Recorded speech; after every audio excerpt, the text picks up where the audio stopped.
Prime Minister Mark Carney announced the federal government's new national automotive strategy today, saying Canada must take care of itself since it cannot control what others do. But that trade relationship that once was a great strength has now become a serious vulnerability. Our objective is to remove all tariffs in the auto sector, to build the strongest North American auto sector. So this comes as Conservative leader Pierre signals more cooperation on Parliament Hill, sitting down with Carney this week on the heels of a successful leadership review in Calgary. We're going to begin with all of that with our Reporter Roundtable. We've got Robert Fife. He's the Ottawa Bureau Chief for the Globe and Mail. Mia Rabson is the Deputy Parliamentary Bureau Chief at the Canadian Press. And Joël Denis Bellavance is the Parliamentary Bureau Chief for La Presse. JD, thank you for not bringing the band this week so we can actually hear you on this, you know. We owe you some extra time. Let's start with you. I mean, what do you make of the shift in the national auto strategy? You know, the EV mandate is dead. Long live the EV mandate. It's now incentives and tailpipe emissions. This was a move that was telegraphed last September by Mr. Carney. I think Mr. Carney is, following what he said in Davos. We need to deal with the world in which we live and not the world in which it would be. And that's, I think, the current policies on the auto sector is an illustration of that. Now, other elements I think that is worth noting is that this is the beginning of a more independent auto policy, industry. Trying to not decouple because it's almost impossible. It's a hedge. But less, reliant on that and trying to build something that would be truly Canadian. So that's the beginning of something. The results will take a while before we see that concretely, but it's the beginning of something new in Canada. Well, Mia, the truly Canadian could be more Korean, more Japanese, built in Canada. Yeah, but it could be more of those things. Because right now, who knows what's going to happen with the U.S. automakers. I mean, the Prime Minister did say today, we want to get back to zero tariffs and keep this going. But, he doesn't really control that, right? So what do you mean, most of the cars built in Canada now are already Korean, Japanese vehicles, I believe. Japanese, for sure. I don't think the Koreans do. Oh, yeah, that's right. Korean, but more of them are not American cars, I guess is what I'm trying to say. So, I mean, yes, I think this is them signaling. I mean, I think the word sovereign auto strategy appeared in some of the documents that I saw today. There's two things that stood out to me. One, this is a prime minister who is needing to sort of show a little bit more climate credibility right now. This is the third policy that he's at least the third, that he's sort of scaled back from the Trudeau era. But it wasn't that badly received by people. Nope. There were some skeptics, and not everyone's thrilled, but I've spoken to several people in the last sort of 24 hours as this news was breaking who are kind of like, okay, it's not quite what the mandate was going to do, but it solves some other problems and it's going to get us places. And I mean, the tailpipe emissions is something that Canada's been doing and making more stringent for years. This is just making them that much more stringent. So this is something the auto sector is very used to. We used to actually parallel with the United States on this. They're not doing it anymore, so we're kind of going it alone. But the muted reaction, particularly from environment groups today, was interesting to me. Yeah, Bob, it is less ambitious and maybe less prescriptive than the old EV mandate, but it maybe avoids the backlash and the frustration, right? This is the way the Climate Institute sees it, as maybe a little bit more practical. I don't know. Well, look, the federal government is trying to do what it can to salvage the auto industry, but we only have 40 million people in this country. We cannot sustain an auto industry. The Japanese are here because we can export into the United States. The Canadian workers have a very good work ethic, and we also have a healthcare system that is very beneficial for companies who come in here. But they're coming into Canada not to sell cars to Canadians. Yes, they are to some extent, but it's largely to get access to the American market. So. Look, I don't think this is not a prescription to save the Canadian auto industry. I think it is a short-term gap to see if we can get through the Donald Trump period of time, and hopefully when Trump leaves that we can somehow regain our footing in the U.S. market. But we're in precarious times when it comes to the auto sector, and I don't think there's any easy solution. Right. So how do you see it, JD, in terms of this, Bob saying this is not going to save the industry? It may help it evolve and expand and maybe bring in some new players. But, the U.S. market, as the Prime Minister said today, that is the prize. That is the goal. We just have to look at worst case scenarios. Yeah, and this is the announcement, to try to give some life to the auto sector. But the key focus in the coming weeks will be to salvage COSMA and access to that American market. But hearing what Mr. Trump said about the auto market in Canada, he doesn't want to buy any cars from Canada. He says we don't need them. So it's going to make the negotiations quite difficult, quite challenging for the government. And I expect, though, that Mr. Carney will also at the same time look at other markets, trying to lure manufacturers of automobiles into the Canadian market, like Korean cars companies, to come here in exchange of maybe buying submarines, maybe, from the Koreans. Or maybe it's Volkswagens in return for buying submarines, because those are all getting linked now, right? Exactly. But I think that's the kind of quiproquo deal that we'll be looking at. So my impression is that the auto sector is not out of the woods yet because of the announcement today as a result of the negotiations that, still some doubts about the future of COSMA. What do you think? Yeah, I mean, there's no doubt the auto sector is in a tough ride. I think they would have been in a tougher position if those mandates had stayed. I mean, it was something that the auto sector really, really disliked. It was forcing them to do something they weren't sure they were ready for, and they weren't sure Canadians were ready for. This is kind of forcing a similar end result, but through a way that seems to be more that the auto sector thinks it can handle as it deals with some of these other tough days ahead. But there's no doubt this doesn't solve the COSMA problem. This doesn't solve the America problem.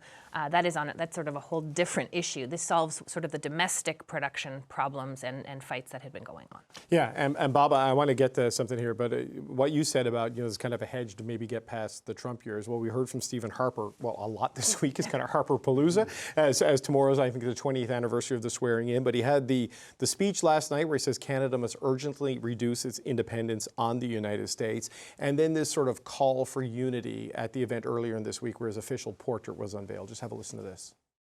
I sincerely hope that mine is just one of many portraits of prime ministers from both parties that will continue to be hung here for decades and centuries to come. But that will require that in these perilous times, both parties, whatever their other differences, come together against external forces that threaten our independence and against domestic policies that threaten our unity. We must make any sacrifice necessary to preserve the independence and the unity of this blessed land. Bob, some pretty poignant comments from the former Prime Minister this week, right, on pivot away and pull together. Look, I applaud former Prime Minister Harper for speaking up. What we all know is facing us, but to say it so bluntly as a former Prime Minister, to say, look, we are in maybe not an existential crisis, but we're in a very serious economic crisis because of what Trump is doing in terms of the tariff wars and the other threats that he is imposing with his American alone policy. And we heard that echoed when Mr. Harper was also with Jean Chrétien, the former Prime Minister. Both of these highly respected prime ministers who have served 10 years in office, who know this country intricately and understand the economics and understand how important the U.S. is to Canada. Both of them saying, we're in trouble here, folks. We need to pull together. We need to diversify trade. We need to save our industrial base. The very same message that Prime Minister Carney is saying to the country as well. This is a uniform message. Yeah, and JD, it's different parties from different eras, but they've all been in the big rooms at critical moments, right? Chrétien, 9/11, Iraq, Afghanistan, Harper, the economic crisis caused by the subprime mortgage crisis in the late 2000s, and now Mark Carney with Trump 2.0, right? And there's an alignment of how they assess it and what they think needs to be done to deal with it. Yeah, and I want to come back to Mr. Harper. I think this week, we haven't seen Mr. Harper very much in the limelight since he left office almost 10 years ago. But to me, Mr. Harper reached the status of an elder statesman by the joint event he had with Mr. Chrétien, by the portrait that was unveiled, by the gala that underscore his 20th anniversary of the first victory. So to me, Mr. Harper, I think, reached that status finally as an elder statesman. So when he speaks, Canadians should be listening as much as they were listening to Jean Chrétien. Mr. Harper has reached that level. And it was a unanimous sort of vision of what the country should do. Stick together to face the threat from the United States, but also stick together in the face of internal threats. Mr. Harper was pretty blunt about the kind of challenges we're facing on the national front. Build the pipeline, essentially. Yes. What he's saying. Like, not to be reductive on it, but he's saying this is a policy Yes. causing, the foment out west. Absolutely. The sentiment of alienation is deep in Alberta. I was there for the Tory convention. I talked to many people. There's still some suspicions about what Ottawa is doing towards Alberta. They're going to believe that there will be a pipeline when it's being built, not before. And so the sentiment is real. And for Mr. Harper to come out on this very week, because he spent the week in the limelight of the media, I think I could use more of Mr. Harper and Mr. Chrétien together talking to Canadians this way. Yeah, coming this fall on CBC Gem. I think that would be a good series. but Mia, what I was struck by with Mr. Harper, by his own admission, what he said, I think in I forget what it was, but it was last year, he talked about how he described himself as, with Brian Mulroney, probably the most pro-American of modern Canadian prime ministers, but that how his view of it and his advice on how to deal with it is completely different now than it would have been 2 years ago. And you saw it on full display this week. Well, and I was actually reminding myself this week of sort of what some of Harper's policies were early on, just preparing for the gala and for this anniversary. And the early stages of his tenure, he was talking about improving integration with the United States, expanding those ties. And that was his advice. It was his advice a couple of years ago, and it was also what his focus was the entire time he was in office. So to hear that pivot from him this week, I think both underlines how sort of critical it is for these things to happen. I also think it's important because you've been hearing a lot of Liberals talking about this, Jean Chrétien, Mark Carney. Mr. Harper is someone that Conservatives in this country still respect and listen to. And so to hear now from both sort of sides of the political spectrum that we have in Canada saying this, it's a really important message that's being sent. It's almost like he said it's a rupture, not a transition, JD. Because while Pierre Poilievre is the leader of the Conservative Party, Mr. Harper in a lot of ways is the leader of the Conservative movement still, right? And so him sort of coming in on this side of this argument is not an insignificant thing. No, absolutely. At this very moment, after the Tory convention, whereby Mr. Poilievre received an endorsement very strong from the members of the party, 87.4%. So he's sort of giving direction not only to Mr. Poilievre as leader of the Conservative Party, but to the Conservative Party movement as a whole. This is a moment critical in our history. You need to put aside, the little fights, partisan fights, and work with the current government to save Canada from those external threats. A very, very important message at a very critical time. Bob, it was, maybe this is a little bit hokey of me, and I've said this a few times on the air this week, but watching, Prime Minister Carney paid tribute to former Prime Minister Harper at a portrait unveiling, and I know they worked together during the financial crisis, Bank of Canada, and all that stuff. But it was this comforting ritual of our democracy that two different political parties, there's no replacing Joe Biden with an auto pen. Snark to it all. The contrast to where things are now with the U.S. was it was like as subtle as a punch in the mouth. Yeah, but also you got to remember then when former prime ministers leave office, particularly after 10 years when they've been out of office, there's all the hate and the political retribution, all that sort of stuff that's gone on, that's all gone. And people remember you for your contributions to governing the country. And I think that was partly what we saw this week was, Stephen Harper, we want to thank you for your service to the country. In the case of Mark Carney and Stephen Harper, they have a very good relationship. Yeah. They worked together to save us from the very serious economic crisis in 2008 that could have been really, really disastrous for the country if they didn't pump lots of money against Mr. Harper's own instincts into the Canadian economy. That was a tough one for him, but it was the right thing to do. It was the right thing to do, and something that we know that Mark Carney had encouraged him to do so.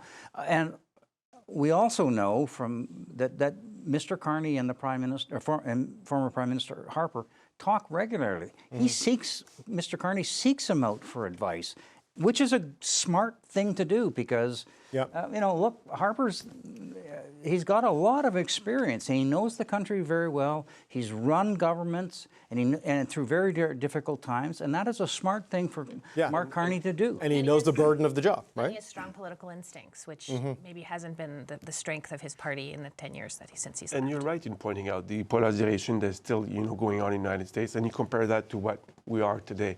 I think that's a testament to the strong democracy and strong respect for our institutions that we have, and the fact that former prime ministers come together to make those kinds of events, as we saw on Monday, I think just reinforces the kind of trust Canadians should have in their own institutions. So then, Bob, let's go from the former leader of the Conservative Party to the current leader of the Conservative Party, who is promising cooperation with Mark Carney. He met with Mark Carney.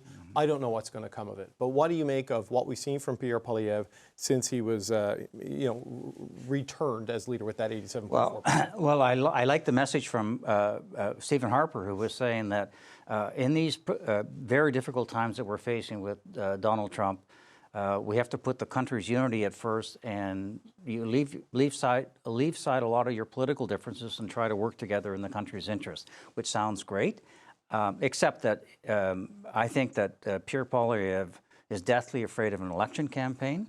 The Conservatives have told people we want to get our nominations over right away because we think there's going to be an election. And Mr. Poilievre, who before we went on Christmas, was doing everything to block up legislation. Liberals did some stuff itself, but the Conservatives were blocking a lot of legislation. He's being much more easier in that regard. Oh, happy to pass this stuff, happy to do this. But he's doing this because he's deathly afraid that there's going to be an election. And right now, he's 25% polling behind the Prime Minister in personal popularity. And the Liberal Party is now growing. The Conservatives and Liberals had been neck and neck, but they're not anymore. The Liberals are ahead. And I think from a strategic point of view, Mr. Poilievre has made the point, I'm going to try to show that I'm working with this government, which he hopes Canadians will see this as a message from Stephen Harper that we have to work together in the country's interest. But I think they're doing it for self-preservation. Right, JD, to take the excuse away that Parliament isn't working, so we need to go and get a majority in the advance of Kuzma. Is that what the move is here? Yeah, and coming from the Calgary Convention, the Conservative Convention, I got some chatting from Conservatives, high ranks, and they are planning for a spring election. They're getting ready for that, but they don't want an election, as Bob rightly mentioned. I've talked to Conservative MPs say, we'll lose if there's an election right now. And they have numbers circled down. They say if there's an election this spring, we might lose up to 20 seats. So that's, would be the damage done to the Conservative Party if there was an election this spring. So, well, look, the polls do have the Liberals ahead of me, some by 3%, I think, is where Nanos and Abacus are. But like Ecos and Main Street are 14, 15, Leger's like 9, but they're all Liberal majority, especially when you look at Mark Carney's personal numbers, right? Oh, absolutely. I mean, Mark Carney was on the verge of a majority government when the election happened in April. So, he goes up by 1 or 2 points. I mean, that's his majority government. It's by 9 points or more. I mean, it's a bigger majority government. And absolutely, the Conservatives don't want an election right now. If Mr. Poilievre goes through another election and loses, he's done.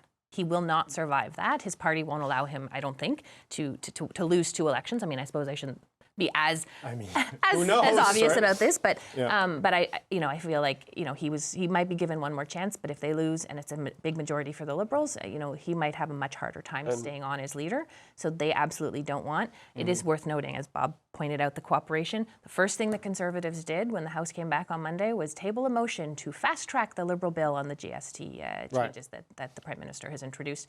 It wasn't the Liberals who introduced that motion. It was the Conservatives. Right, but the Beaverton, the satirical website, they've got a thing out today saying media promises to only fall for the maybe Poilievre has changed story 4 or 5 more times, right? So because there have been various narratives about the pivot and the change, right? I mean, do we think this does signal a true era of cooperation, JD, or is it to get through the leadership review and to get through a spring election? I think the attempt is sincere. I have no information to doubt what Mr. Poilievre is trying to do. I think it's in his interest to avoid an election, but also to move forwards policies that are in the interest of Canadians. But the Conservatives are not the only party that do not want and fair election. The Bloc Québécois neither, nor the NDP that is in trouble. And I think there was a seat projection, and the NDP would be wiped out from any seats in the House of Commons, except maybe Alexandre Boulris, who would be the only survivor. Liberals are taking from all of them. It is interesting, the analysis people have, Bob, that Carney's shift to the right would open up the left flank for the NDP, and it's almost like he's holding that flank and adding this flank, like he's broadening the middle, right? Is almost where the Prime Minister's got. Yeah, and I think part of the reason is that we're all facing deep, deep concerns about what's happening in the United States and what the impact is having on Canada. And everybody's deeply worried about it. And they see, at this particular point, they see Carney as the guy who can shepherd us through this whole thing. And look, I mean, it's not in Pierre Poilievre's DNA. I mean, we all have covered it. He's not a guy who cooperates with the government or change, you know? Yeah, I mean, it ain't happening. So when we see him do this, we can read the tea leaves. We know why he's doing And this. it's also worth noting that it wasn't Mr. Poilievre who was necessarily being super cooperative this week. He was still saying some of the similar things. Yes, he had a meeting, but he was like, "Yeah, we'll cooperate if you do all the things I asked you to do. I mean, we'll be happy." Yeah. So others in the Conservatives might be the ones who sort of help with the cooperation. He's still going to push back very, very hard. Yeah, like the Davos response. Great speech on all the things you've screwed up. JD, you're much better to hear without a band playing behind you this week. It's good to have you all back. Bob Fife, JD Bellevance, Mia Rabson. I'm David Cochran.